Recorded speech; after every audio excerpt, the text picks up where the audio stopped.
My name is Rashmi Jose, and I am a senior policy here at ISD, specializing in e-commerce and trade policy issues. As your moderator, I'm really excited to welcome you to this webinar, which will be focusing on the topic of consumer protection in the digital age and the issues of developing countries. Before we dive into the content, I'd like to just provide some brief context on the purpose of today's webinar and give you some overview on what you can expect. This webinar is actually the first in a series of technical webinars that we will be hosting on a range of e-commerce policy issues. We would like to extend our thanks to the Swedish International Development Agency for their support in regard to this series. The overarching goal of this webinar series will be to address one of the key challenges facing developing countries in the digital era. And it is this issue of an underdeveloped regulatory environment. In developing countries, at the domestic level, it's found that there are certain key fundamental legal and regulatory frameworks that have either not been established or have not been updated to take into consideration some of the changing needs and dynamics of the digital economy. Essentially, many developing countries are struggling in their efforts to modernize certain key regulatory frameworks to meet the needs of the new economy.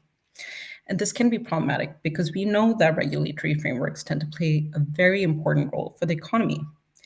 They tend to provide important clarifications in terms of what are the responsibilities that we expect from businesses should they want to operate within the economy. They also provide important clarifications on what rights are available to consumers and to the society at large in regard to that economy as well. Essentially, this type of clarity is really important in order to create a more predictable, secure, and importantly, a trustworthy environment so that businesses and consumers can engage in the economy. In today's economy, in the digital economy.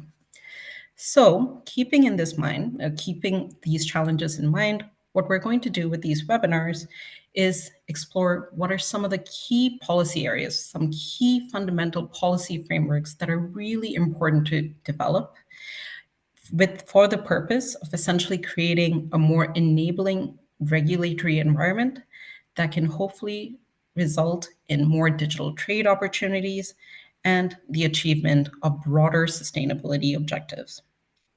In today's webinar, we're going to be focusing in on one of these key regulatory frameworks. We'll be looking at the topic of online consumer protection. In this webinar, you'll get a good overview of what is online consumer protection, what are some of the main features that are emerging in regard to online consumer protection policies, especially in terms of some rights, principles, changes to frameworks. You'll also be getting insights on the role of trade policy. Specifically, what are some of the main commitments that countries are making on matters of consumer protection through their trade agreements? And finally, you'll be getting insights. And most importantly, you're going to be getting insights on the experiences of developing countries as they undergo efforts in modernizing their consumer protection frameworks. What have been their challenges and what are some of their needs stemming from these challenges and their experiences? As you can see, we do have a rich technical session ahead of us, and we're really lucky to have a great panel to guide us through this topic.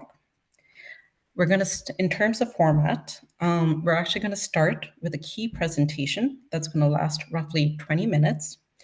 Following this presentation, we're going to have remarks from two discussants who will be providing additional insights and their experiences. We will also be having some time for a quick Q&A section at the end of this webinar. So I encourage you to drop whatever questions you may have in the chat and Q&A function, and we'll do our best to address as many of the questions in this Q&A segment later on. Just a final point, we will be recording the presentation and the discussant remarks, but we won't be recording the Q&A segment. All right, so that's just the overview of the webinar. Now, without further ado, I would like to introduce you to the speaker of the main presentation. Mr. Rashid S. Kakab is a senior specialist here at ISD, working within the Trade and Sustainable Development team in the Economic, Law, and Policy program.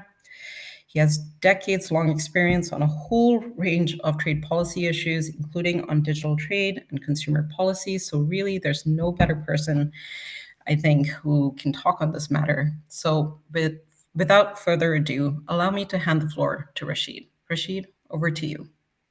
Thank you very much, Rashmi. Always a pleasure to work with you, and thank you so much for that kind introduction. I wish I could deserve all of it, but thank you very much. I also thank very much the discussants, Ambassador Falemaka of the Pacific Island Forum Mission in Geneva, as well as Aranao of our colleague from UNCTAD or UN Trade and Development. Thank you very much for joining us today. And of course, it's such a pleasure to see so many participants in the participant list joining us from various parts of the world.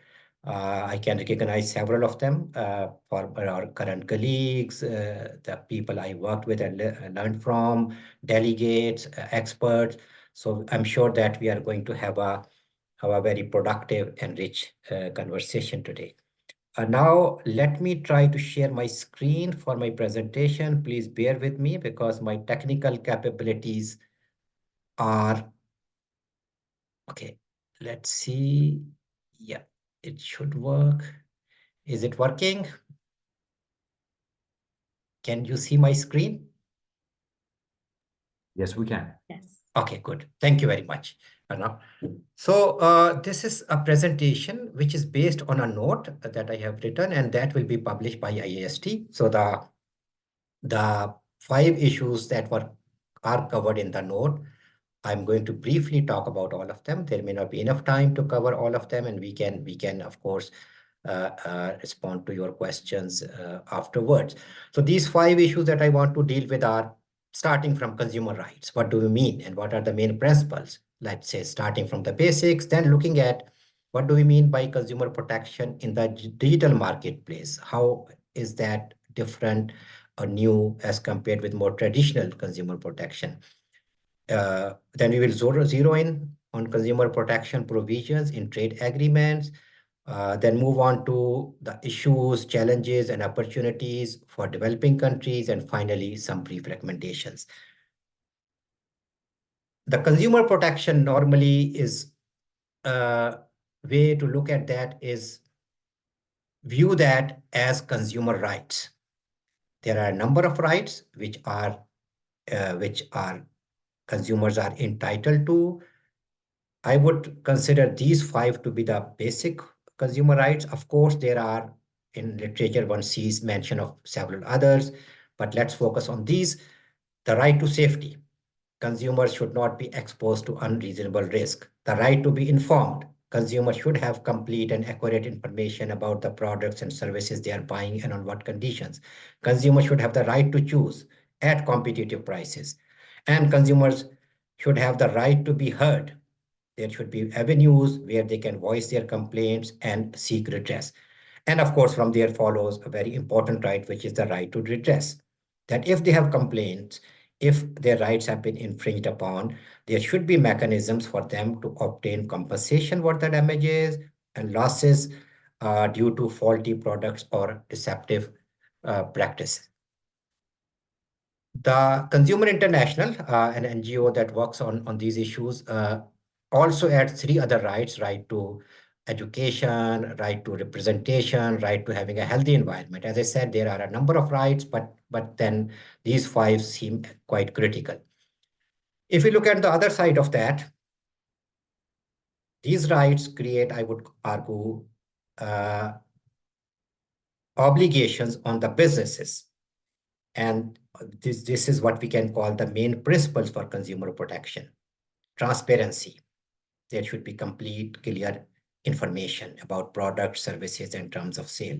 There should be fairness, that meaning that the businesses should not exploit consumers' vulnerabilities. There should be accountability. They should be responsible, the businesses, for the quality and safety of their products and services. And then, of course, consumers should have easy access to information, dispute resolution, redresses, and legal remedies. They should be empowered with knowledge and skills. They should have the right to form associations, consumer protection associations. And of course, finally, the privacy should be protected. So these are what we call the main principles. In a way, take the consumer rights and see what would be and should be the responsibility of the businesses. On the issue of consumer protection, looking at a couple of definitions, of course, the definition for consumer that I'm using is that we are talking about an individual. So that is very important. And also, this is an individual who purchases goods or services for personal use and not for resale or commercial purposes. So kindly keep this definition in mind. This is the definition we are adopting for this presentation and the note. On consumer protection, the UN agency, the UNCTAD, has been at the forefront of that work, and I'm sure we will have to talk more about their excellent work. And the UN adopted guidelines for consumer protection as far back as in 1985 through a General Assembly resolution, and UNCTAD monitors their implementation.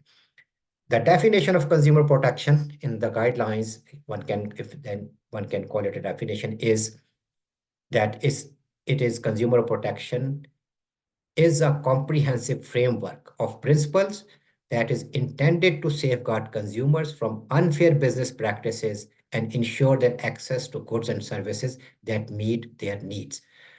To have that comprehensive framework, it should cover a very wide range of transactions. Some of them are very obvious, like the sale of goods, both tangible and digital, and provision of services, financial, telecommunication, educational, and others.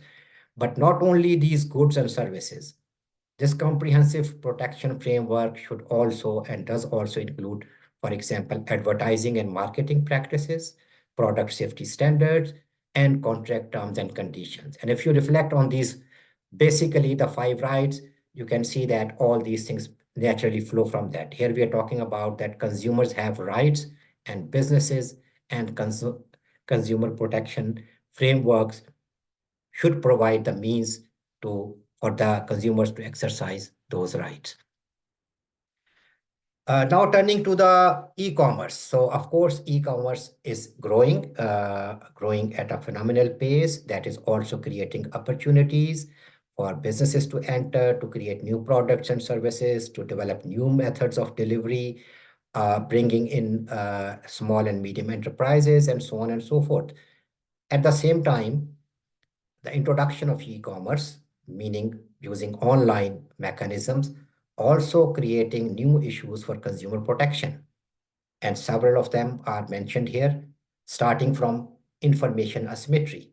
Different forms of that, but think of it in a typical setting. For example, I would go to Balaxer or shopping center, can check the product, look at that, and then decide to buy. But then in terms of the online marketplace, often the lack of ability to physically inspect or verify the authenticity of sellers online, that does also create information imbalances. Data privacy. When we are shopping online, we are sharing a lot of personal data. What happens to that?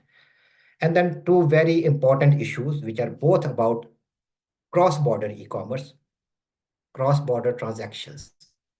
When consumers purchase goods or services from businesses located in other countries, it becomes quite difficult for them to exercise and enforce their rights.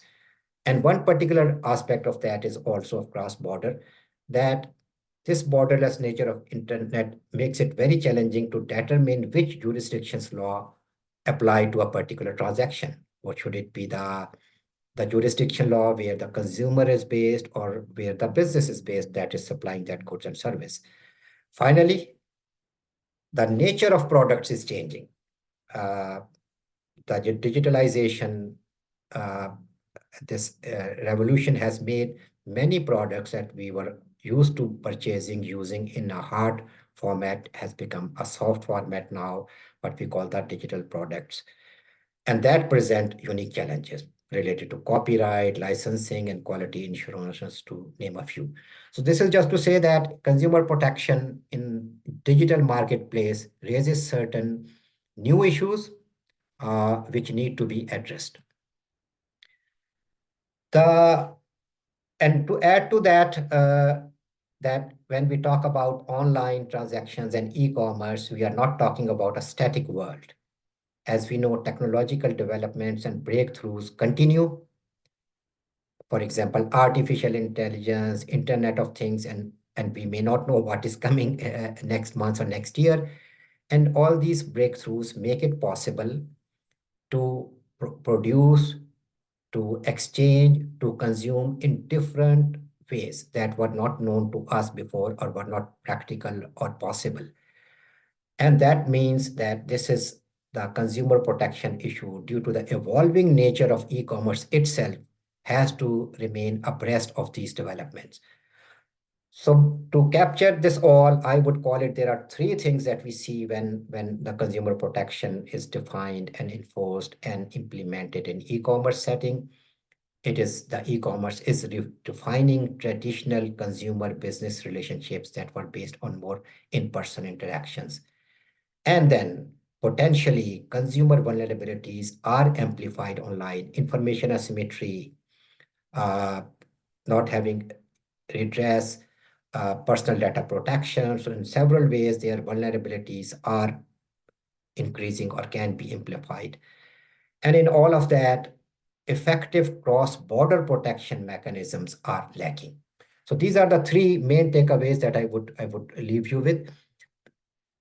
So when we look at how the regulatory frameworks have responded to that, again, going back to the United Nations guidelines for consumer protection of 1985, these were revised in 2015. There were several major revisions, but for our purposes, there were three new articles or guidelines added, 63 to 65, which are about consumer protection and e-commerce.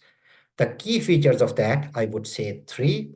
One, this very famous important equivalence principle, which is consumers engaged in electronic commerce should receive a level of protection not less than that afforded in other forms of commerce.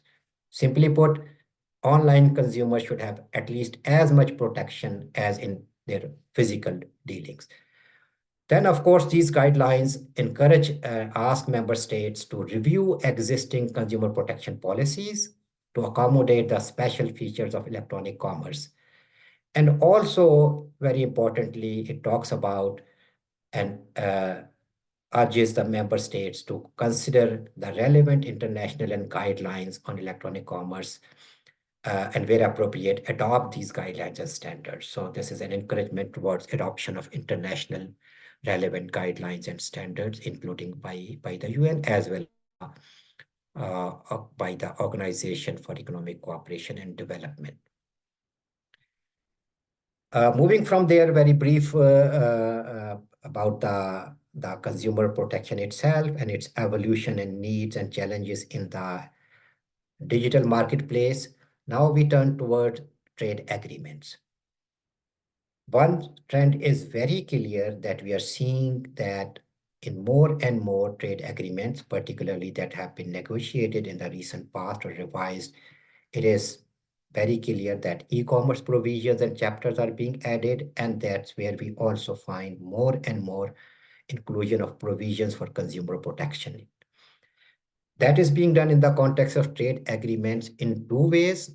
One, almost always when these regional trade agreements and trade agreements have provisions on e-commerce, there are dedicated articles which are titled as consumer protection and prescribe and promote certain principles and obligations. However, in these e-commerce chapters, we also see a number of other provisions which are not titled as consumer protection, but have important implications and influence consumer protection. For example, these provisions relate to spam, personal data protection, electronic authentication and signatures, and cooperation arrangements among regulatory agencies. We looked at five important that is always a relative term, trade agreements. These are United States, Mexico, Canada agreement, the comprehensive and progressive agreement for Trans-Pacific Partnership, 11 countries in that region, the bilateral EU-UK trade cooperation agreement, another big agreement from Asia Pacific involving a number of developing countries and some developed countries, the Regional Comprehensive Economic Partnership Agreement, and of course, the Digital Protocol under the African Continental Free Trade Agreement, which covers the whole of African continent, to see what kind of consumer protection provisions are there. So all of them have consumer protection provisions. They have dedicated articles which include provisions, and then also they have other provisions outside those dedicated articles on personal information protection, on spam, on electronic authentication and signatures, and then regulatory cooperation. The language may be different. Whether they are all of binding in nature may or may not be the case. Some are adopting softer language, encouraging more cooperation and best endeavor, and some go beyond and enforce or make it enforceable provisions, some of these. But all of them have provisions dealing with consumer protection directly, as well as several other issues that are important for consumer protection in the online or digital marketplace. For example, now I want to zero in on one very important aspects of these provisions, which are appearing in the articles that are titled as consumer protection. So all of these trade agreements prohibit, by using slightly different language, but they prohibit fraudulent, deceptive, and misleading online commercial practices. So that all of them lay down that bar. But it is interesting and encouraging to see that AFCFTA, the digital protocol under the African Continental Free Trade Agreement, is probably the most comprehensive in this regard. It just does not only prohibit misleading, fraudulent, and deceptive online commercial practices, but also then give some example. What is it? Such as false advertising, non-delivery of paid goods or services, and unauthorized charges. And it also includes that consumer have the right to return unsafe or defective products and receive refunds or replacements. This should fall under consumer rights, as I showed a bit earlier. But interesting, relevant, important is that the AFCFTA language on consumer protection explicitly mentions these elements, which we don't see in similar provisions in other trade agreements. From there, moving to the recently concluded the JSI agreement on electronic commerce, this plurilateral agreement that have been negotiated among a subset of WTO members. Again, we see an article on consumer protection. And in this article, there are three key elements. One, again, the parties to this agreement will be legally bound to proscribe misleading, fraudulent, and deceptive commercial activities. The equivalence principle is also enshrined that the level of protection for online consumers should be the same as for other consumers. And then, of course, it encourages the national consumer protection agencies to cooperate with each other. Similar to the other trade agreements, we see then other provisions which are not under this article but have implications for consumer protection, like admissibility of electronic signatures and electronic authentication, the measures to control spam, adoption of mechanisms, legal frameworks for personal data protection, and then very importantly, technical and capacity building assistance provision, which is not only specific to consumer protection. There are general provisions which are applied to all the articles or applications under this agreement, including consumer protection, where the developing countries and LDCs, if they need help, technical and capacity building help, they can request for that. The e-commerce technological developments and the business models emerging from that, the methods of production, consuming, exchange that are emerging as a result of that, which is not static. We are seeing developments almost on a monthly basis, if not more. So which means that the future challenge or for the trade agreements, it is really important, these provisions on consumer protection to keep looking and addressing the emerging and evolving consumer protection issues. For example, that are coming about through artificial intelligence and blockchain. This further evolving forms of online harm, for example, deepfakes or AI-generated scam. These are only examples. The point is that this is an evolving situation, and as a result, the consumer protection provisions should also evolve. Uh, I would add two more important points because what we see in these provisions in the trade agreements, they do talk about encourage cooperation among consumer protection agencies, and that definitely need to be further detailed and make enforceable. This is really important because of the cross-border nature of the e-commerce to have redressal and dispute resolution mechanisms enshrined in these agreements, which are enforceable. And then, of course, and it is useful to align these consumer protection standards and approaches across trade agreements so that we don't see a fragmented world. So I call it these three things as future challenges or evolution, keeping pace, uh, making enforceable, particularly the cooperation for redressal and dispute resolution, and alignment. Now we move to the consumer protection situation status uh, in the developing countries. The situation when it comes to developing countries is not great. That there's a lot of data that you can see in this excellent work by UNCTAD in the World Consumer Protection Map. I think I need to be moving fast now. But let's just look at this table, which is based on two things. There is UNCTAD tracker at cyber law tracker and this World Consumer Protection Map. And if we look at the situation of LDCs, the least developed countries, uh, to check whether they have laws on e-transactions, privacy and data protection, online consumer protection, cybercrime, and very importantly, do they have cross-border enforcement cooperation experience? The situation is quite sobering. The legislation, for example, online consumer protection, only 41% of them, and 6 of them say they do not have it. Cross-border enforcement cooperation experience, only 1 says that yes, they have experience, 14 says no, they don't. So this is just in a snapshot, kind of a dramatic picture of the status of consumer protection legislation and cross-border experience in least developed countries.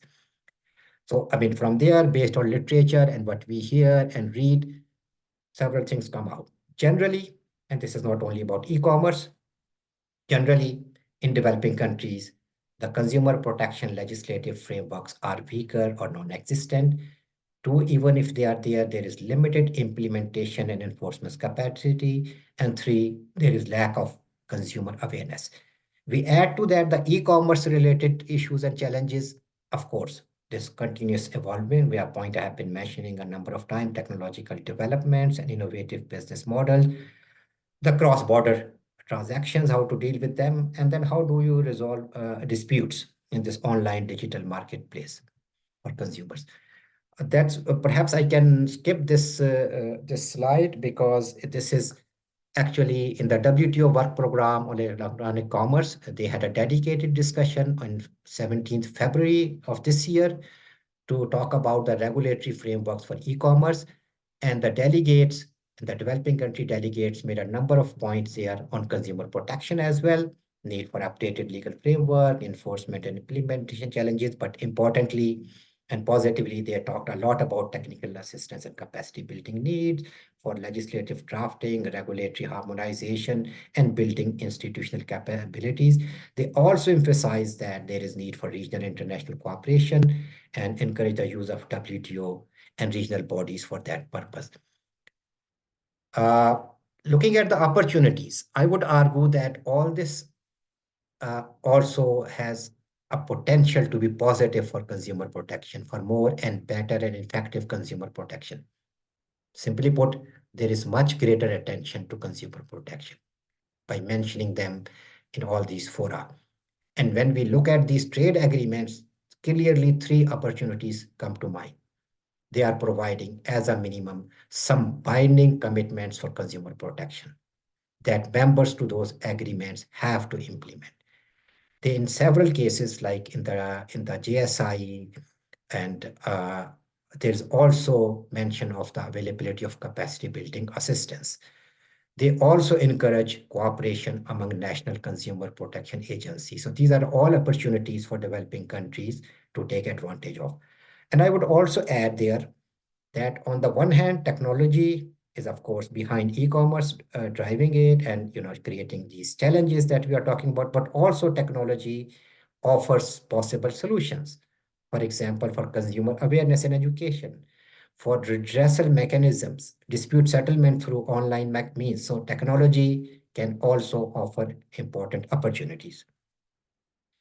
This is my final slide. So in all of that, what could be the recommendations? One can think of many. So very broadly speaking, I call it leveraging opportunities to overcome challenges. So the recommendations would be leverage these trade agreements and their provisions to provide better, more effective consumer protection. Leverage international cooperation and resources, for example, through UNCTAD and other international bodies. Leverage regional collaboration and peer learning, like, for example, what AFCFTA is talking about.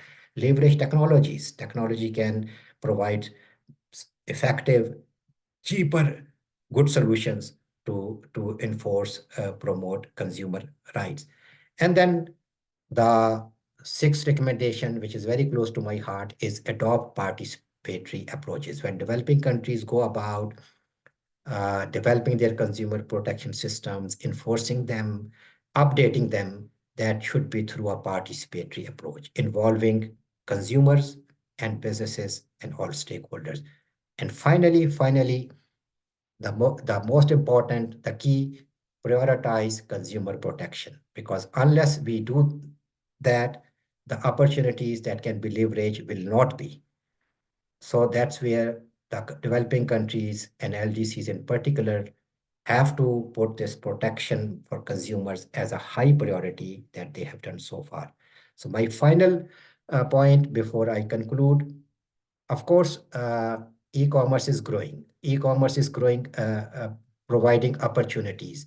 But for it to grow and for it to become a vehicle to bridge the digital divide, participation of consumers, particularly from developing countries, is really important. And for that, trust needs to be built in this digital marketplace. Trust is one important aspect of this era. And for that, providing effective consumer protection, particularly to deal with cross-border transaction, also will be the key. So thank you very much. Let me stop there and thank you. And I look forward to hearing the discussions and then your comments and questions. Thanks so much, Rashid. Also, I feel a little strange not sharing my video. I'm sorry, I'm having a lot of network band issues. I hope you can hear me, Rashid? Yes, yeah, we can Okay, hear you. great. We can hear. Thank. Great. Thank you so much for that presentation, which was really rich. I think you gave a great insight on what are some of the main features of online consumer protection. Essentially, for me, the main one key takeaway there is that when it comes to online consumer protection, you're expected to provide the same level of protection to your online consumers that you would have otherwise to your other to the physical setting. You're seeing that you mentioned that countries are willing to take commitments on consumer provisions, protection matters through their trade agreements. They're making some pretty strong binding commitments on this matter, with some agreements being a little bit more detailed on some of their provisions than others. And I think the other main point that I took away that was really interesting is you emphasized that this is not a static topic. You can expect a lot of evolution when it comes to a lot of digital trade issues evolving, notably AI, and this is going to have an implication on consumer protection, which in turn will have an impact on some of the direct and indirect provisions that you'll be including in trade agreements. And I think you did a great job of kind of outlining some of the opportunity areas for developing countries, including through trade agreements as a platform for cooperation and as a forum for potential capacity building. So thank you for that. Now we're going to take the opportunity to get better insights on this, to get additional insights on this. I would like to now hand the floor over to our discussants. The first discussant is Ambassador Mere Falamaka. Ambassador Falamaka is the permanent representative of the Pacific Island Forums delegation in Geneva. She's been ambassador since 2013. We're really, really grateful that you're here, Ambassador, and thank you so much for taking the time on this. I was wondering if you wouldn't mind today sharing some of the experiences of your states as in their efforts to essentially implement in their efforts to upgrade some of their consumer protection frameworks. What are their experiences? What are some of the challenges that they're facing and needs? And of course, please feel free to also share additional insights in regard to some of the insights, comments, and on Rashid's presentation. Over to you, Ambassador. Thank you. Thank you very much, Rashmi. Can you hear me? Okay. Thank you. Yes. Thank you very much. And I'd like to, first of all, thank IISD for the kind invitation to participate at this important webinar on a topic that is important to all of us. And also to share some opportunities and highlight our region's context in terms of advancing consumer protection in the digital economy. Yes, the rise of e-commerce presents opportunities for the Pacific Island countries. As you know, many of us are very isolated and very much dependent on international trade. So you can imagine that many are going online also to buy things online, given this dependence on international trade. But e-commerce presents opportunities in overcoming our geographical isolation, broaden access to global markets for goods and services, and also to empower micro and small enterprises as well as our consumers, including women and youth. However, when it comes to building trust in the online markets, we believe that this is a very important ingredient for the digital marketplace. Unless we build trust, we will not increase participation in the digital commerce space. But across the Pacific, consumer protection frameworks have remained extremely limited. I just wanted to reflect back on a 2020 regional e-commerce assessment that was taken for our region, and I'd like to acknowledge the support of UNCTAD or UN Trade in assisting the Pacific with e-trade readiness assessment and also enable the Pacific Islands Forum Secretariat to undertake a regional assessment of all of the 14 Pacific Island countries. And there we found that there is basically very limited progress on consumer protection regulatory framework. In fact, 7 out of the 14 have consumer protection laws, but many are outdated because they focus on physical trade, as Dr. Rashid had indicated. So really the need to modernize and update these to take account of the digital marketplace is really needed. 6 countries had cybercrime decrease, But another 6 countries are also moving to online safety, Online Safety Act, as well as the e-Transactions Act. 6 countries, 3 of which have e-Transactions Act, Fiji, Samoa, and Vanuatu, and 3 have draft e-Transactions Act, Papua New Guinea, Tonga, and Kiribati. So they are in at different stages of development in terms of where consumer protection is going, but still very much weak in terms of the regulatory, having the regulatory framework in place and also in the enforcement. I mean, it's one thing, as Dr. Rashid pointed out, it's one thing having legislation, but the other thing is implementation and enforcement, the effective enforcement of this legislation. And many particularly are not aware of their rights, consumers, they're not aware of what their rights are when it comes to the digital space. But I'd like to really thank Dr. Rashid for that excellent presentation of the landscape of the e-commerce in looking at national situations, looking at regional, multilateral, and also looking at the WTO, and also the important conclusions that you have made. So for us in the Pacific, having undertaken that assessment, and identifying those weak areas on consumer protection, the Pacific Regional E-commerce Strategy and Roadmap endorsed by the Forum Trade Ministers in 2021 provides a coordinated regional approach to addressing e-commerce issues, including consumer protection. And one of the strategy's key policy areas focuses on legal and regulatory framework, which targets the development of online consumer protection legislation and institution.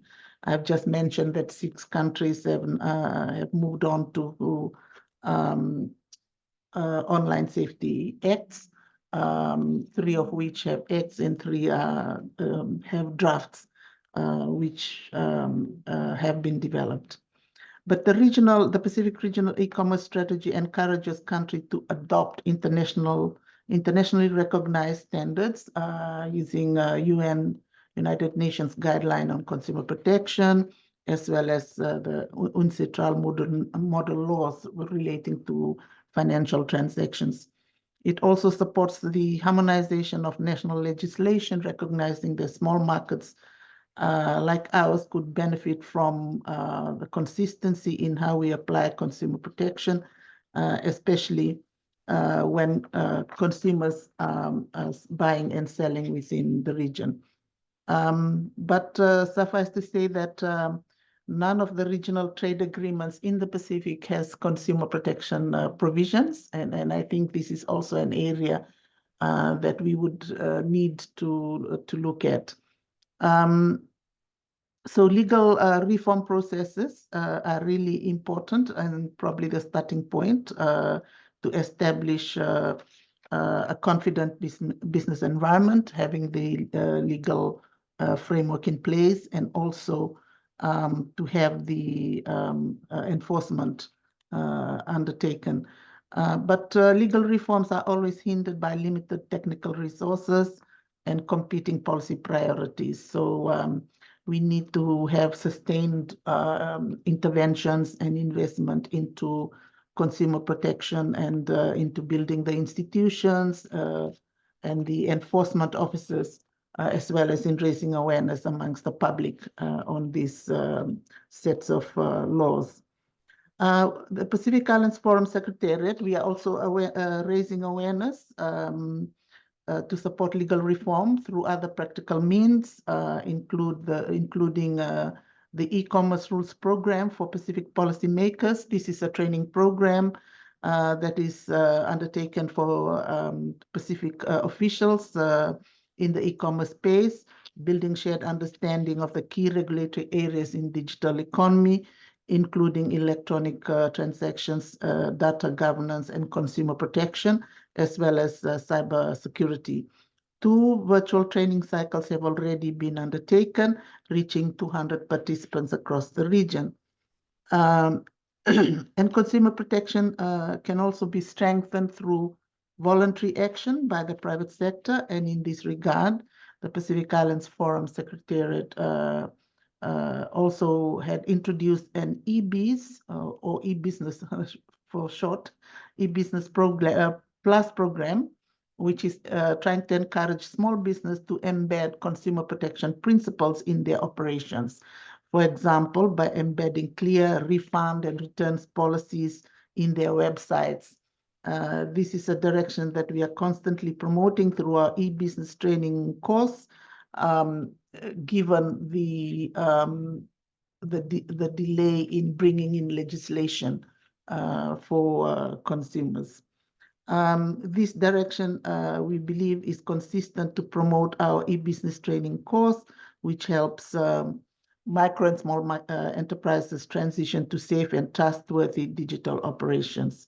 So far, 6 training programs for 6 foreign island countries have been undertaken and have trained over 100 businesses through this Forum e-Business Plus program. And through these activities, the Pacific Island Forum is also engaging with our partners, in particular UNCTAD and UNCITRAL, in ensuring that we are building an enabling environment for consumer protection. But there is still a long way to go. As I've indicated, there are still gaps in terms of the legislative framework to be put in place, and also the enforcement, the training, awareness raising amongst consumers that they have these rights. And also, I think one of the important takeaways that I've gathered from this discussion today is the need to look at our regional trade agreements to embed consumer protection principles into the regional trade agreements.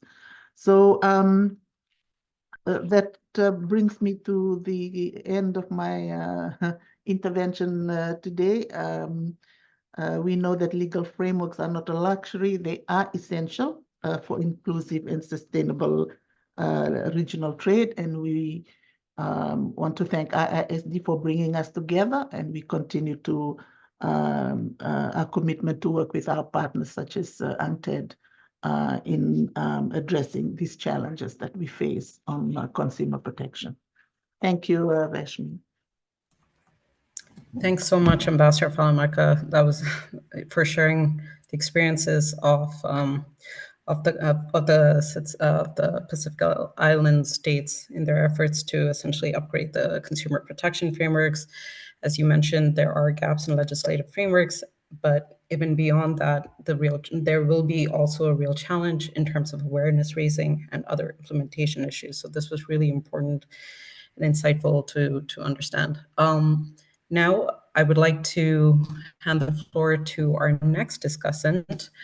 I am happy to introduce you to Mr. Arno Izigara Vila.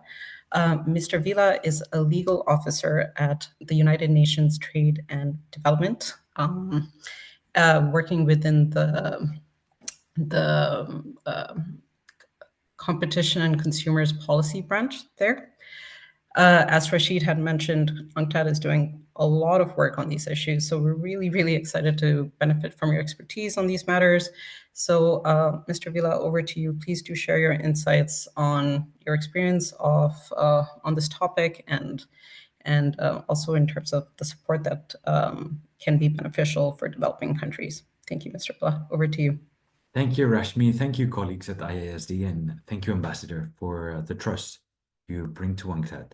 And we look forward to engaging further in the issue of consumer protection with all developing countries and specifically in Pacific Islands. I will have to note my time because I only have 7 minutes and I'm passionate about this. So I will do my best to keep on that. Rashmi, I promise. First, I'd like to start with the conceptualization of consumer protection. That gives testament of how broad this is. Consumer protection was born as an economic policy, meaning if businesses are left unattended, there will be abuses by the strong against the weak. And then abuses among businesses are dealt with competition policy. Abuses between businesses and consumers are dealt with consumer protection. This means that there is a better, more efficient distribution of resources within the economy thanks to consumer protection.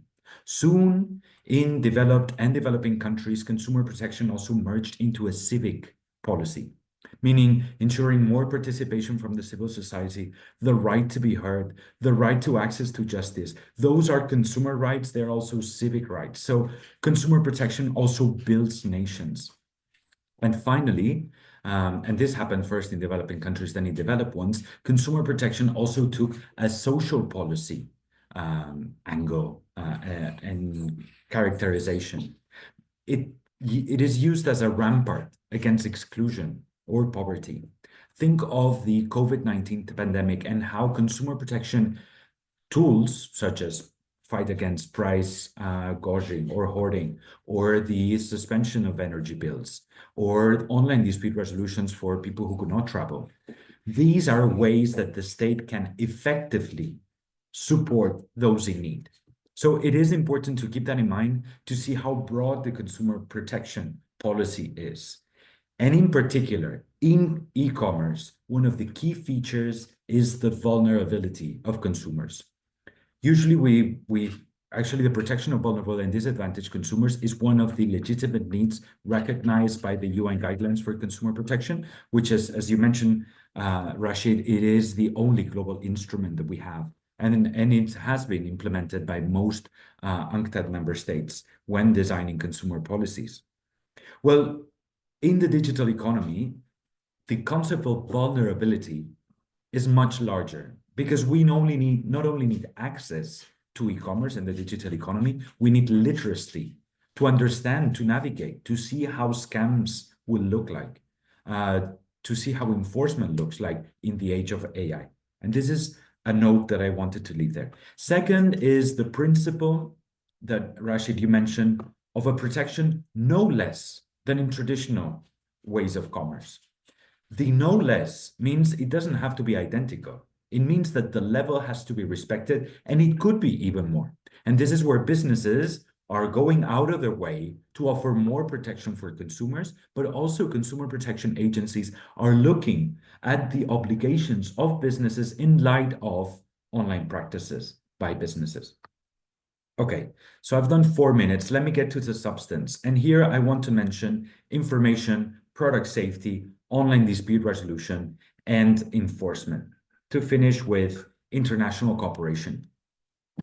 First, on information. Of course, in traditional means of commerce, we see and we touch the products we consume. This is not the case online. So we have to rely on other methods, on third-party certifications, on reviews. And that is a very big issue because 1/3 of reviews were found in a 2023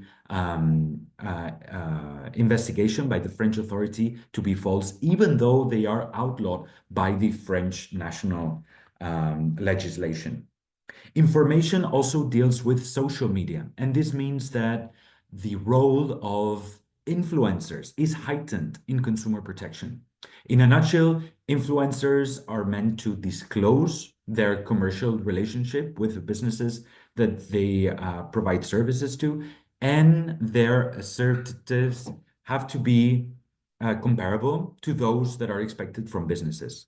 And consumer protection agencies are really increasing the awareness raising among influencers to make sure that consumers are not misled in this effect. Of course, a lot still needs to be done. Second, let me touch on product safety. Traditional product safety was based on good enforcement at national level and good customs. And this was true for most developed countries for a very long time. It is no longer the paradigm. Products are being sold to consumers through online platforms across the world with no real control from either customs or product safety authorities. What is more, even when a product is found to be unsafe, and it is asked that the platform unlist this product, it easily pops up in another platform or another name. So it's a whack-a-mole game. And this points to the need for international cooperation. Basically, you cannot ensure the safety of any consumer, or rather, especially on product safety, until all the safety of all consumers is improved. And hence the need for better technical cooperation, transfer of knowledge, and capacity building. And I'm already in 7 minutes, but I will touch upon online dispute resolution because this is key to enhancing consumer trust in the digital economy. What happens if something goes bad in the digital economy? I cannot go to the shop. I don't have recourse. So businesses and consumer agencies are putting together systems for consumers to effectively solve their disputes online. And this leads me again to international cooperation. Right now, international cooperation on product safety is very limited in consumer protection, sorry. Only 30% of countries report having experience, and most of them are developed countries. Most international cooperation takes the form of informal cooperation on memorandum of understanding between consumer protection authorities. And this requires two aspects that are key, and this is the last thing that I will draw upon. And that is, there is no effective international cooperation without national capacities. And thus, the biggest divide is between those who have a law and a consumer protection authority, who have that in their policy radar, and who have an authority that looks for the implementation of the law, and those who don't. And we find that only 40% of countries do have an effective system. So really, this is the challenge that we're facing right now, is ensuring that all countries, and especially these developed countries, do have that policy framework in place to protect their citizens. I will put in the chat some references that we've developed at UNCTAD, and also invite all of you to our ministerial conference that will take place from 7 to 11 July in Geneva, the UN Competition and Consumer Protection Conference, and also to the work of the informal working group on consumer protection in e-commerce. Both links will be shared here in the chat. Thank you so much.